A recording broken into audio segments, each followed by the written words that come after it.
All right. Welcome back to All Cars, y'all. It is time for another Motorweek retro review reaction, and this one is the 1993 Cadillac Allante.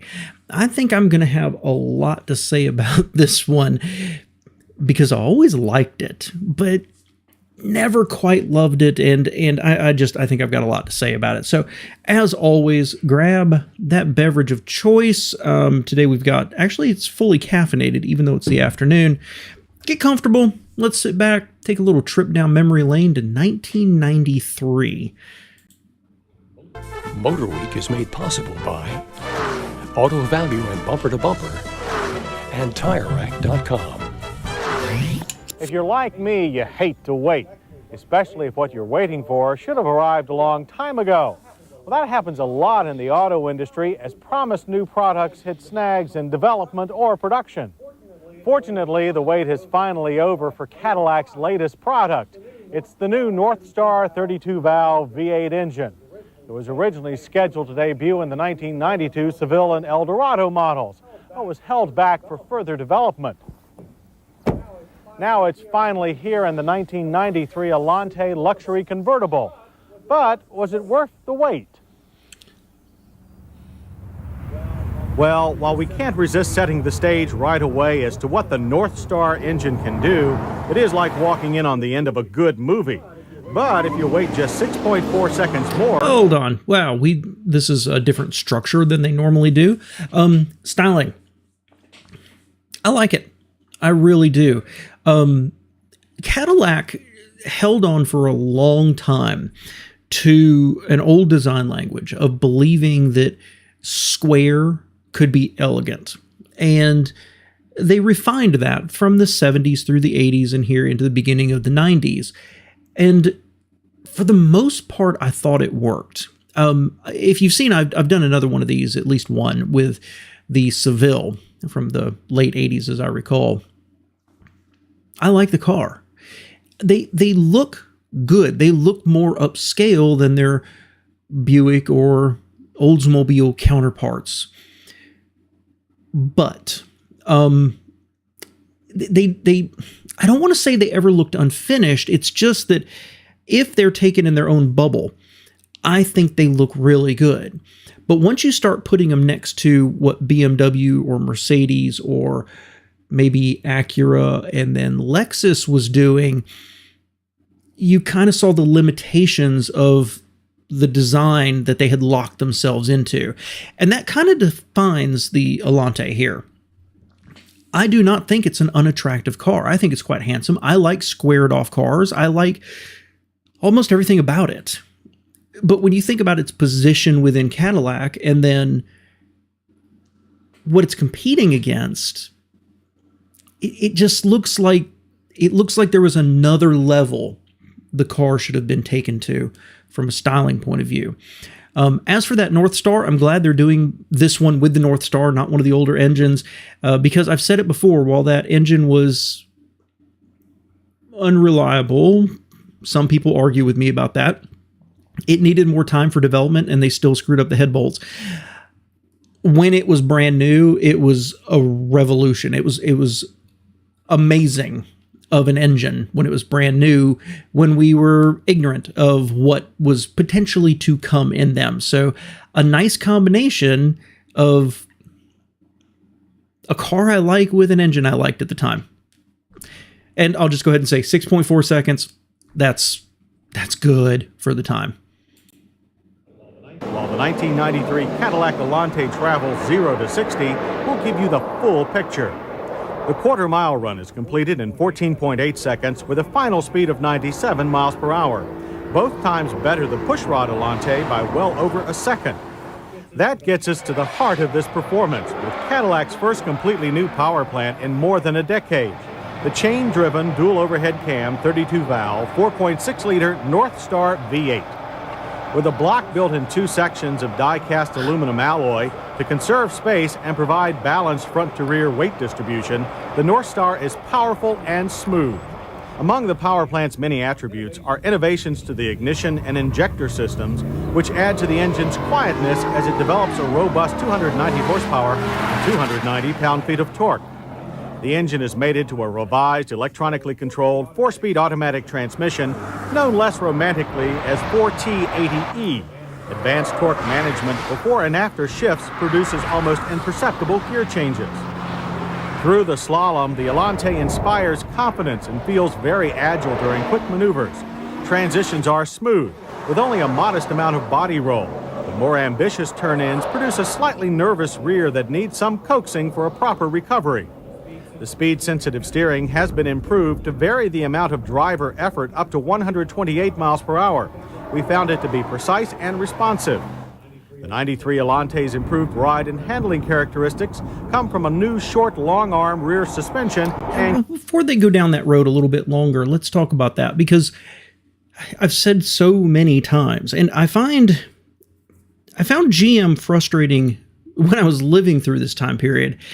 I find them even more frustrating looking back. That, you know, one of those previous reaction videos I did, they had that old, I think it was the HT 4100 or something like that in it. And it was kind of a surprise that for as bad as that engine was considered, the numbers it put up were competitive with the imports.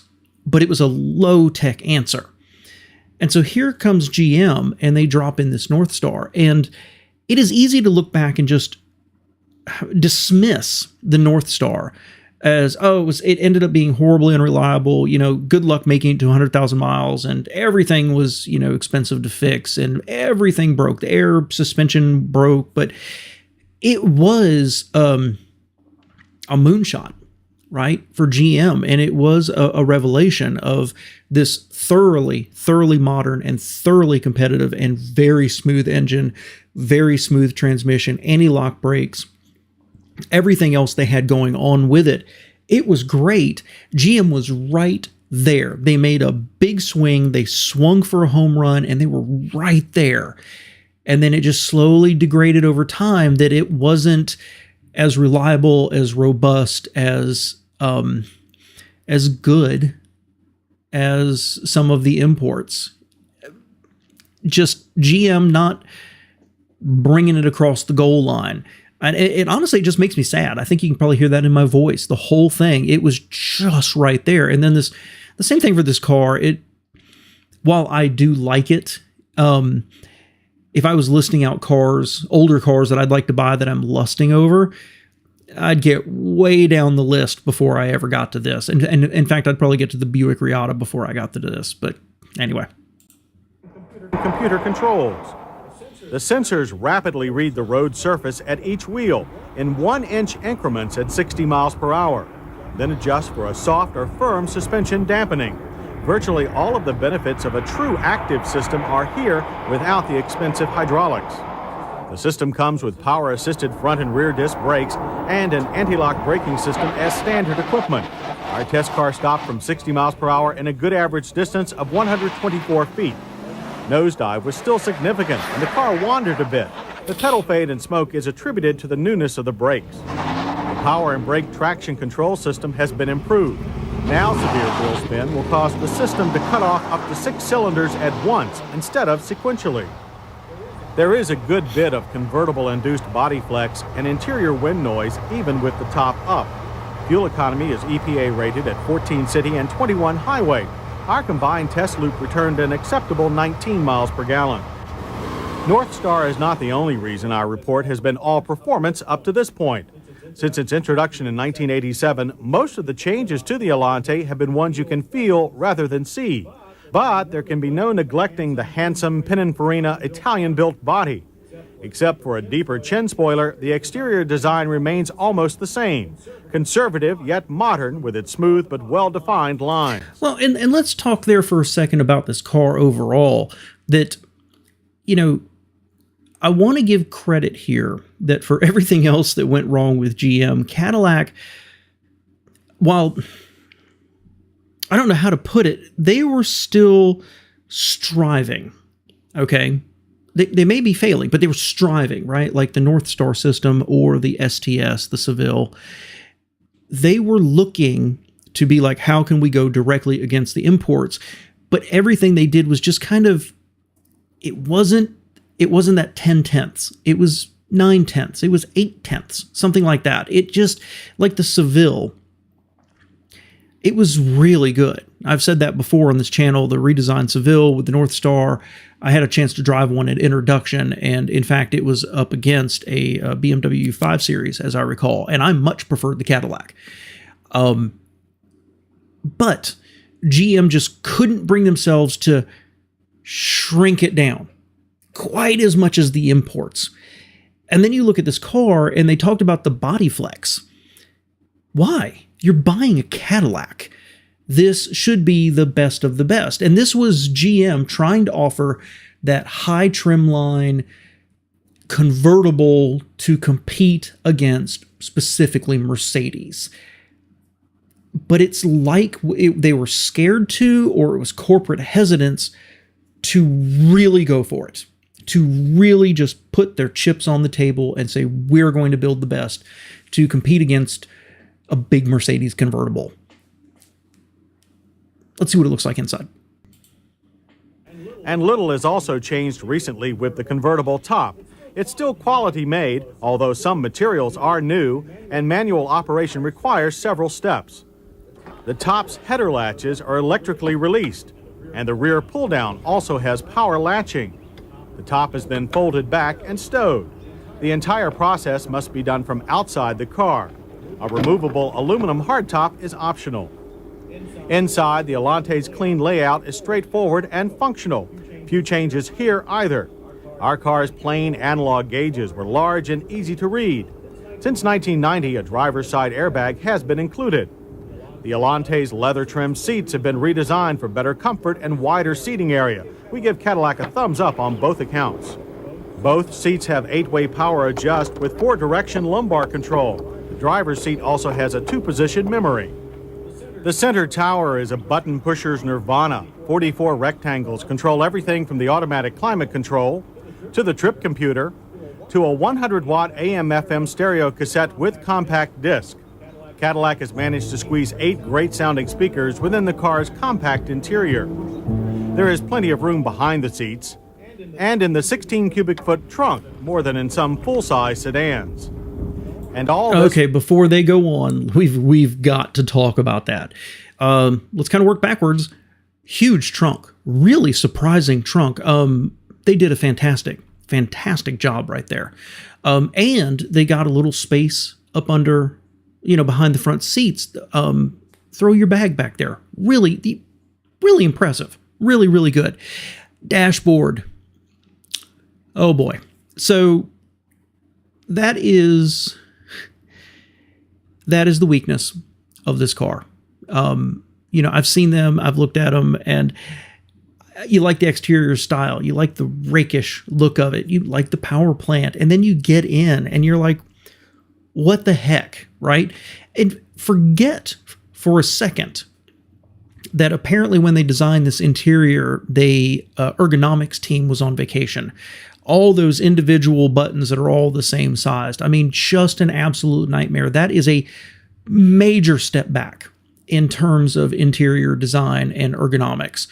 Golden opportunity for a car like this at this price range for GM to be like, let's knock it out of the park. Have not the knobs like a Corolla or a Camry might have eventually, but big turning knobs with an aluminum, rim on them. They could have killed this interior.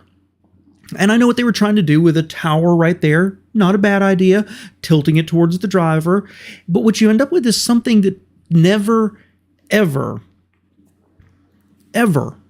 looked upscale to me. It just looked cheap. High tech, but cheap.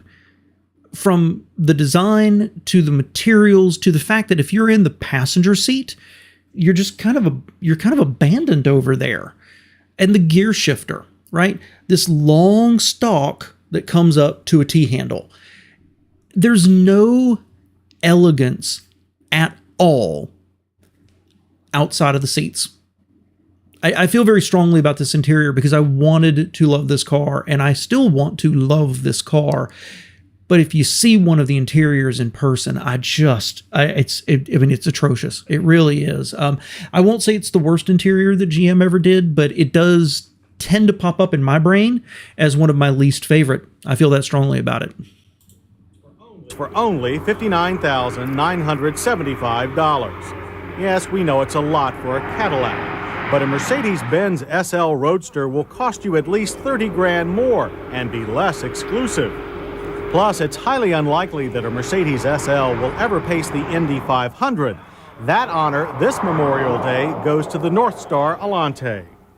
Yes, we wish the body was a little stiffer and the top a little easier to use and maybe a few more curves to the styling. But you must admit that Cadillac has been true to its word about changing the Allante convertible only where it counts.